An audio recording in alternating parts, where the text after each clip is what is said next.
Alright, so the Final Fantasy XVI PAX East panel just took place today, and unfortunately, the panel was a dumpster fire. And I don't mean the panel itself or the gameplay stuff, I'm talking about the live stream. About 18 minutes into the live stream, the PAX East convention lost its internet, and all of the streams on YouTube and Twitch completely crashed. I was in the process of taking my notes, so I was really peeved because I was in a groove. So opening up, it was about an hour-long panel. They showed off plushies for Torgal, which they gotta be selling those eventually on the Square Enix store. They're just so cute and adorable. I might grab one for my niece and maybe one for my dog. They know how much people love Torgal. But they start off the panel speaking about the 4 pillars of what Final Fantasy XVI is and what goes into it. That's narrative, characters, visuals, and battle. And then they give us a short little video showcasing all 4 of those aspects, which opens up with Clive's monologue talking about some really dark stuff. He's killed so many people, he's slept in the muck, he's done some really horrible things, he's seen some shit, all in the name of Joshua to protect him. Clive's got some skeletons in his closet, and it's going to be interesting to really follow his journey from a teenager to someone in their 20s to somebody in their 30s to see how does his, personal ideology change? Do his politics change? Does his way he views the world change? It's going to be really cool to see that. We also get a ton of footage of Clive fighting different enemies. There's an enemy that looks kind of like a chimera from the previous iterations of Final Fantasy, those like leopard cheetah looking enemies with the long beards and tails and wings that can kill you with like one shot of their laser eyes. There's more footage of Ifrit versus Phoenix. They're calling Ifrit in this video the infernal icon, so that may be to avoid spoilers, or maybe this is a point in time in the story where we're not sure who that second Ifrit is, or excuse me, Ifrit, which is how they're pronouncing it.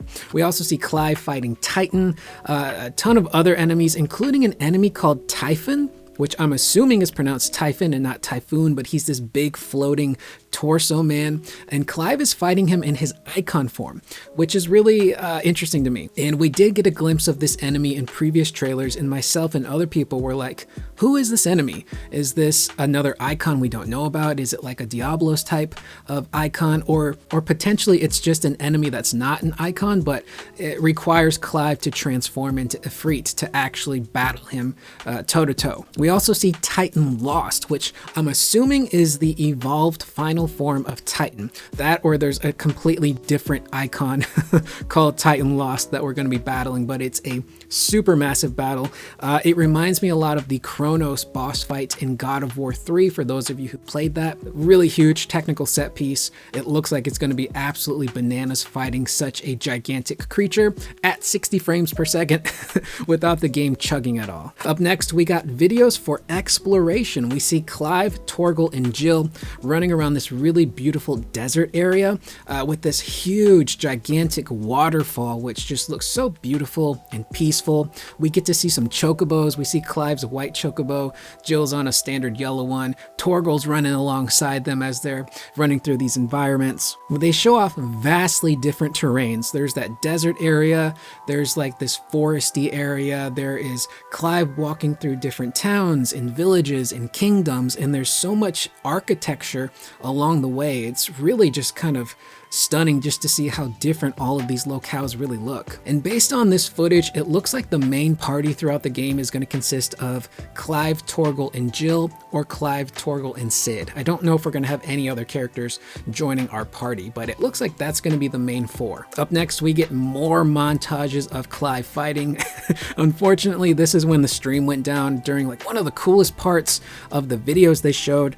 We see Clive attacking with a multitude of different icon attacks. He starts off with a Shiva attack that goes into a Rama lightning strike, which ends with this Phoenix fire flame wing attack, which looks gorgeous. We see him using this Bahamut laser attack that leads to really badass Zantetsuken attack from Odin, where he just slashes at the enemy and then he cuts the screen into bits, which is very reminiscent of one of Virgil's attacks in Devil May Cry Clive 5, so it's really cool to see a version of that in Final Fantasy. It just looks bonkers. We also do see Clive fighting regular enemies. I think so much of the footage we've seen is Clive fighting monsters and icons. I think it's easy to forget that there are human enemies in this game too. I know a lot of the recent footage we got from that big preview dump showcases Clive fighting human enemies as well, but I think it's something that we kind of forget. We're so focused on these creatures and the big enemies that we often forget that this is a war that Clive is fighting, and there are going to be human casualties along the way. Now, what's really cool is that we get into an area where they're showcasing the game live. It's a live demonstration. Yoshi P has a PlayStation 5 next to him. He's got the controller and he's demoing the game for everybody live. What's really cool is he picks a save file to load up, and it takes 3 seconds to boot up that new save file, which is the power of the PlayStation 5, which is really cool. That's super fast to get into a new save file. And in this live gameplay demonstration in particular, they're showing off the differences between manual combat, which is the standard way to play the game, versus using those timely accessories, which are meant to help assist new players who maybe are new to action games or maybe don't feel as comfortable with action games. So it was really cool to see the differences between the manual combat and those timely accessories. The manual combat just looks so smooth and responsive, and I'm about to say something that sounds really stupid and weird, but I promise it is a positive.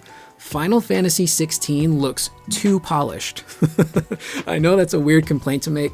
It's not even a complaint. Just looking at this footage, it's so beautiful. It's running at 60 frames. The combat looks great. There was no visual hiccups that I could spot in this gameplay. It's astounding how polished this game is. We also get some quick glimpses of the UI, which looks really organized and it's super clean.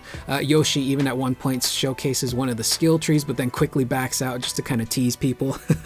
And what's really interesting about those timely accessories in particular is that if you use them, you actually will get a lower score in battle. So that's kind of incentive to not always use those timely accessories. And I mentioned this in my preview video for 16, but I love what they're doing with these accessories. I think it's brilliant, and it really is going to encourage people to maybe start off with those accessories, but maybe they get halfway through the game and they become so much more comfortable and confident with the gameplay that they just decide, you know what, I don't need these accessories anymore. I'm going to take them off and I'm going to play manual mode. So it's such a brilliant tactic to get people comfortable with the action genre, to really learn how to play the game. And Yoshi P even showcases the one-handed auto combo mode. So he literally lifts up his controller and just starts mashing the attack button in front of everybody.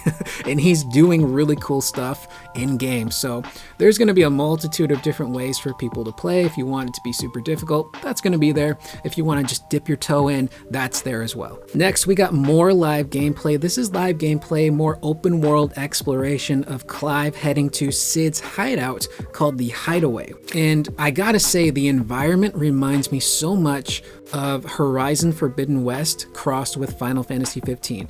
Now, some people might freak out when I say Final Fantasy 15 because although those open world areas were beautiful, they felt very empty. This does not feel like that. This is where the Horizon comes in. These areas feel lively. It feels like they've been lived in. It feels like they're populated. And what's really cool is they point out an ancient civilization because they come across this really huge statue, this architecture that's been left over from like 1500 years. And they drop a quick note saying that this comes from a civilization that's now extinct called the Fallen. So I'm really curious to see if the Fallen play a bigger part in the story. We see Clive enter a market area which has dynamic conversations, much like we saw in Final Fantasy VII Remake. He comes across some dude who's a bit on the nutty side, spouting off about crystals and the motherland, and he, quickly walks away from that, which gave the audience a bit of a laugh, which was really interesting. They do show off the world map as well, showing all of the different visited areas that you've unlocked. They even showcase fast travel mode, which, get this, takes 4 seconds to fast travel. That is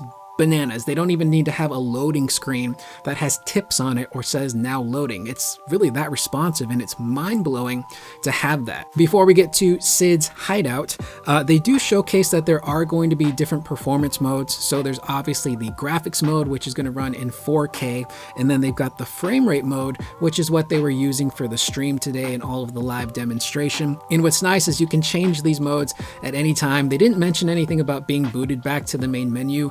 There are some games where when you switch your performance mode to frame rate mode, you do have to quit out of the game and then go back in. But based on what they said, it looks like you can do that on the fly without having to restart your game. Next, we actually enter the hideaway. This is going to be an area that contains, the shops where you can buy different weapons and items. There is a blacksmith there called the Black Hammer, which is really cool, so you can upgrade all of your gear there. They even show Torgal taking a nap. I know there are some people that don't get the love for Torgal. They're like, it's a dog wolf, let's just move on. But seeing Torgal enter the hideaway and just kind of find a little nook for himself and take a nap, it's super adorable.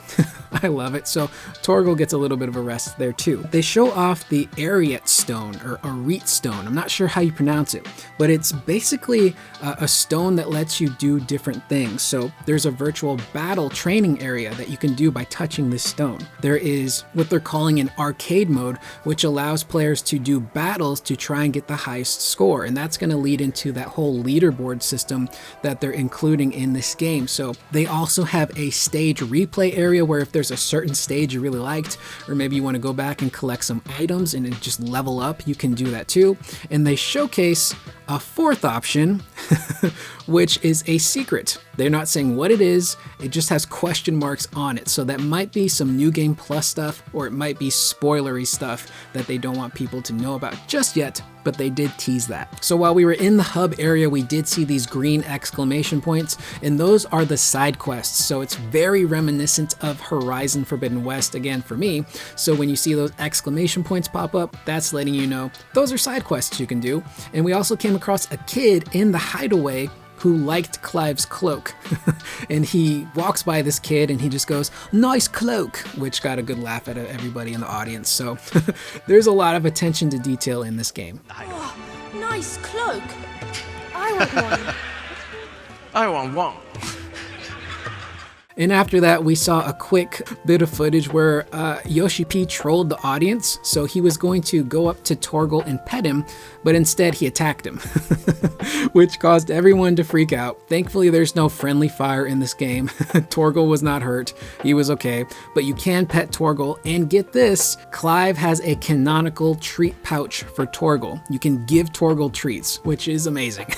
As a dog person, this just speaks to my heart, and I love it. It's really great. Again, I really hope Torgal does not die. Torgal needs to be an eternal figure in the world of Final Fantasy 16. Maybe he's got a bigger role to play. Maybe Torgal is secretly an Eikon himself. Can he be like a Fenrir kind of character? I don't know, but please, for the love of God, Yoshi P, do not kill this lovable creature. And then the very last section of this panel was the burning questions, which was really funny because this was clearly a section dedicated to the people who were criticizing 16 over and over again. And this is basically their way of just trying to reassure people like, this is an action game, but the RPG stuff is still there. Don't freak out. And they do put some quotes on the screen that I thought were really funny, like, "Shove your action, I want ATB," and "You took the RPG out of my action RPG," and "Icon battles better not all be the same," which leads into a really cool featurette where they showcase a ton of the Eikon fights. So we see tons of footage here. We've got Clive as Ifrit battling Typhon, Titan Lost, which again is that huge, gigantic Kronos kind of looking dude. We've also got Phoenix versus the Icon of Fire, which is that Dark Ifrit, which is basically a Panzer Dragoon section of the game where you're flying through this tunnel, launching these fire missiles at Ifrit. It looks great. So seeing that was really cool. We also saw a quick shot of Clive fighting Odin, which we didn't get a ton ton of. It was just kind of like a quick little section here and there, so I'm not sure what the Odin battle will entail, but we did get the coolest one,